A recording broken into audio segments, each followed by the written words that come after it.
भाई बहन का रिश्ता ये बहुत ही पारिवारिक कहानी है, इसे आप जरूर पढ़ें।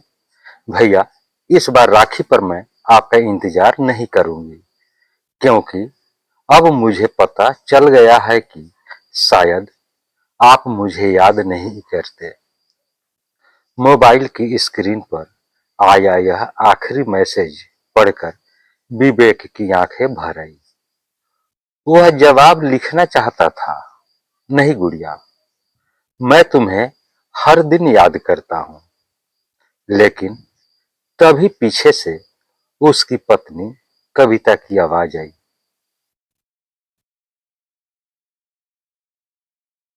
किससे बात कर रहे हो?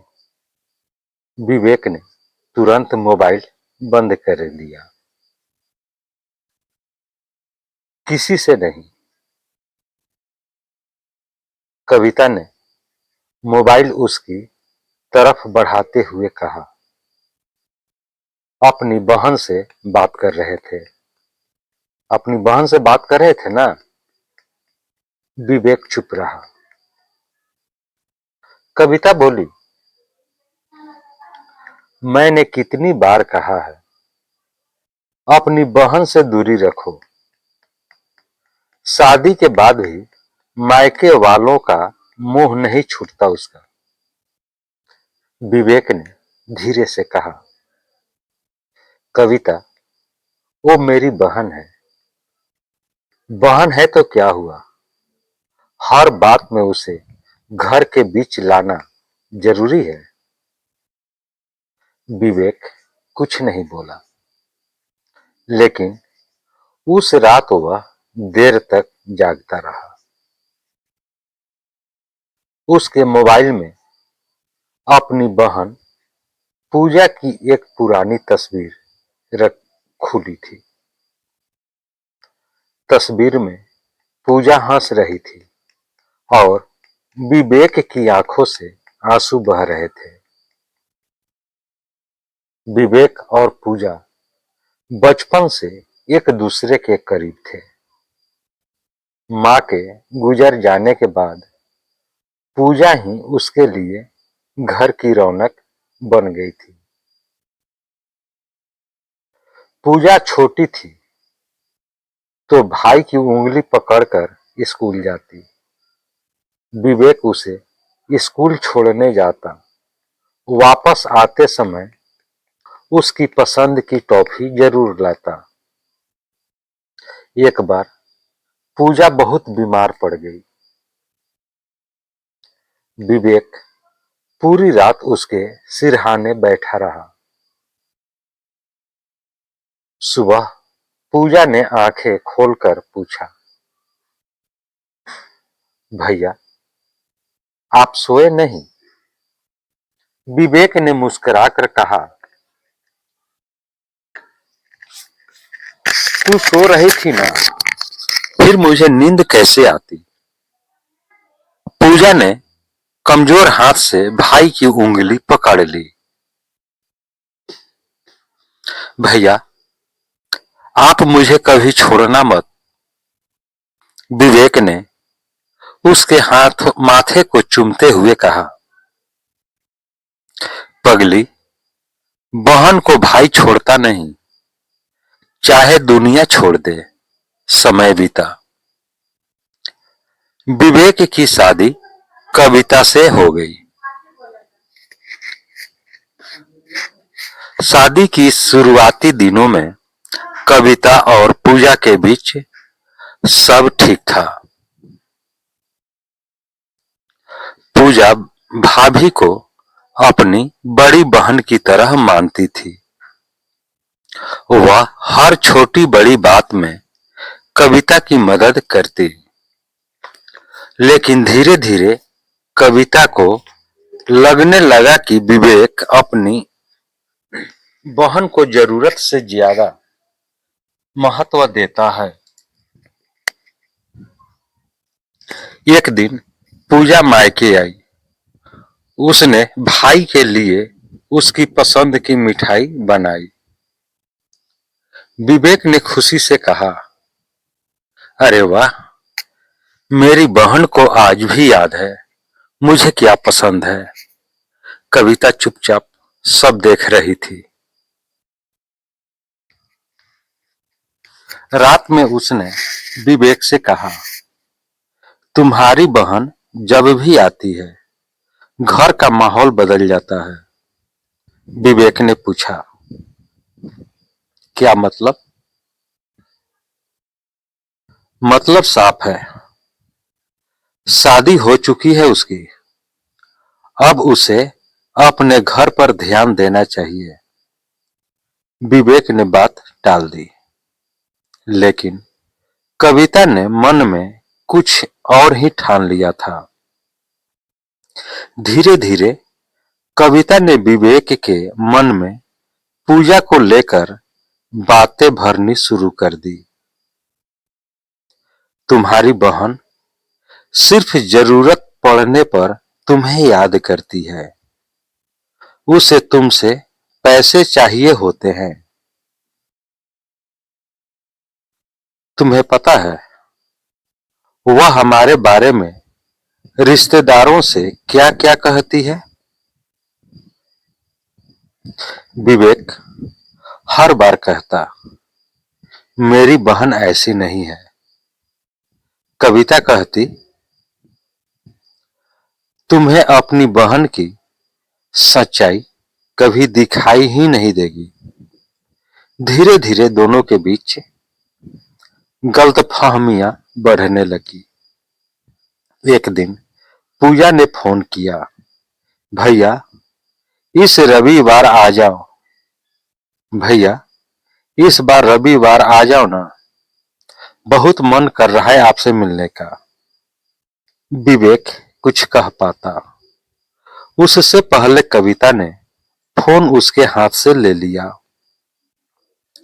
पूजा, विवेक बहुत व्यस्त है। पूजा ने कहा, भाभी बस कुछ देर के लिए। कविता ने फोन काट दिया। विवेक ने नाराज होकर पूछा, तुमने फोन क्यों काटा? कविता बोली, क्योंकि मुझे पता है अगर वह आई तो फिर घंटों बैठेगी। विवेक चुप हो गया। उस दिन के बाद विवेक अपनी बहन से कम बात करने लगा। पूजा हर बार सोचती, शायद भैया मुझसे नाराज हैं। वह फोन करती, कभी फोन नहीं उठता। कभी कविता कह देती, विवेक घर पर नहीं है। कभी कहती, वह सो रहे हैं। कभी कहती, बहुत काम है। धीरे धीरे पूजा ने फोन करना ही छोड़ दिया। लेकिन हर राखी पर वह भाई की कलाई के लिए राखी जरूर खरीदती। उसे संभाल कर रखती और इंतजार करती कि शायद इस बार भैया आएंगे।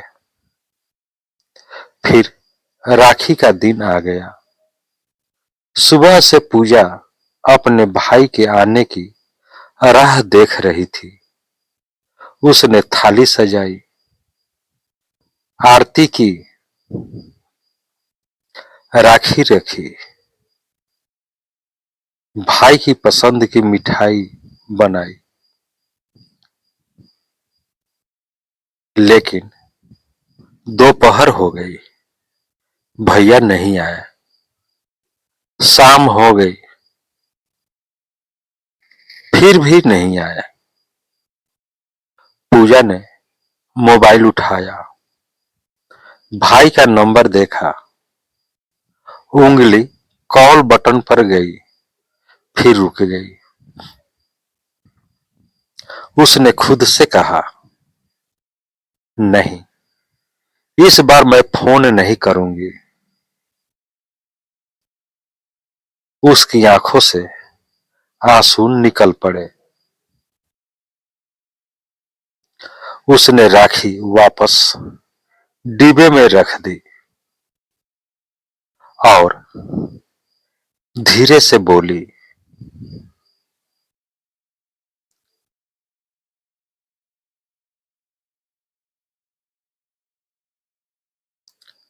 शायद अब मेरे भाई की जिंदगी में मेरी कोई जगह नहीं रही।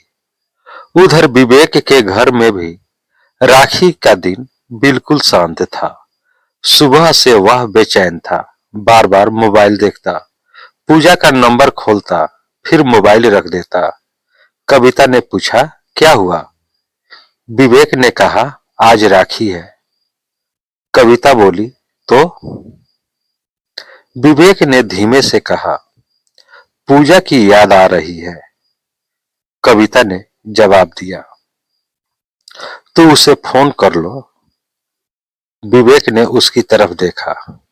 कविता बोली, लेकिन अगर उससे बात की तो फिर वही पुरानी बातें शुरू होगी। इसलिए मेरी एक बात मानो, आज कोई ड्रामा मत करना। विवेक चुप हो गया। रात हो गई, घर के सभी लोग सो गए, लेकिन विवेक की आंखों में नींद नहीं थी।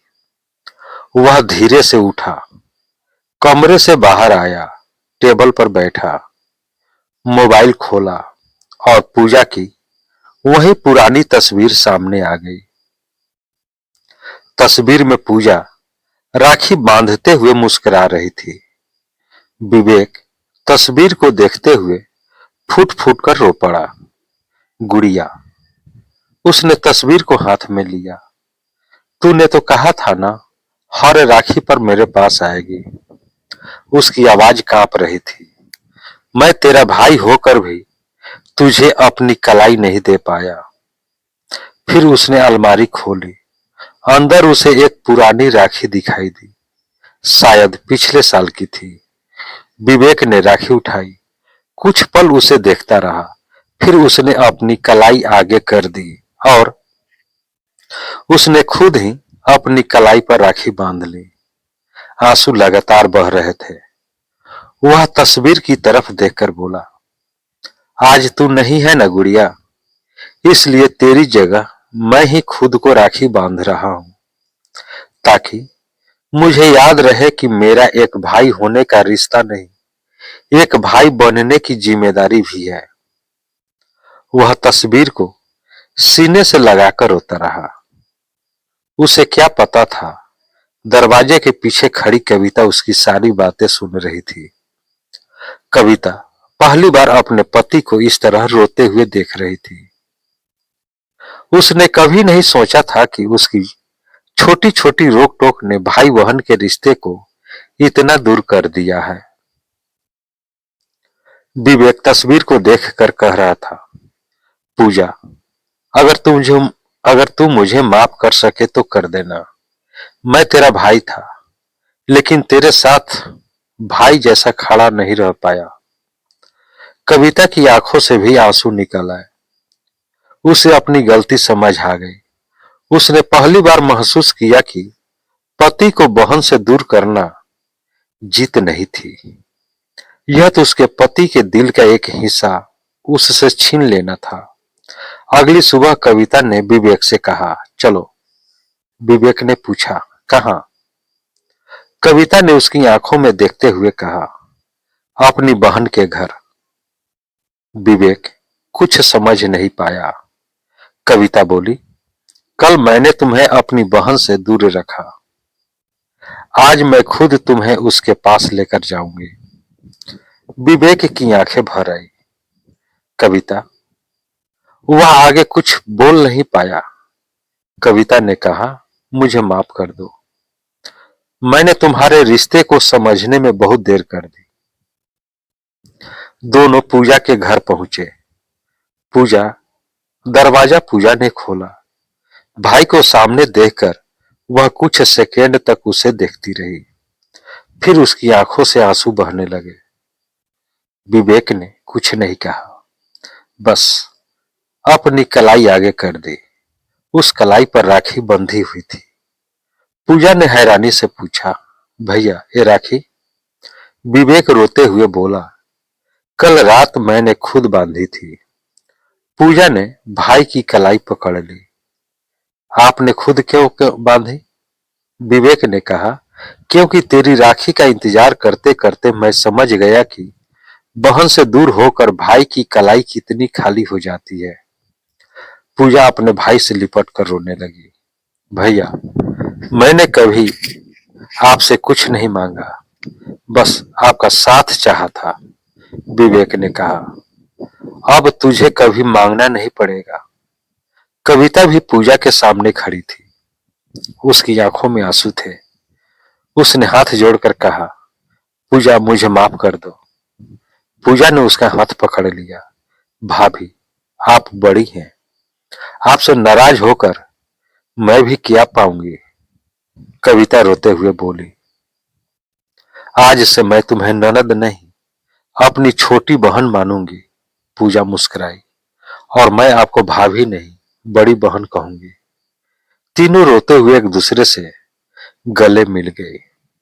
उस दिन के बाद राखी उनके घर में सिर्फ एक त्योहार नहीं रही, वह एक याद बन गई, एक सबक बन गई और एक वादा बन गई। रिश्तों के बीच किसी तीसरे की गलतफहमी को कभी जगह नहीं देंगे, क्योंकि भाई बहन का रिश्ता बहुत अनमोल होता है। बहन हमेशा पैसे नहीं चाहती, उसे बस भाई की आवाज सुननी होती है।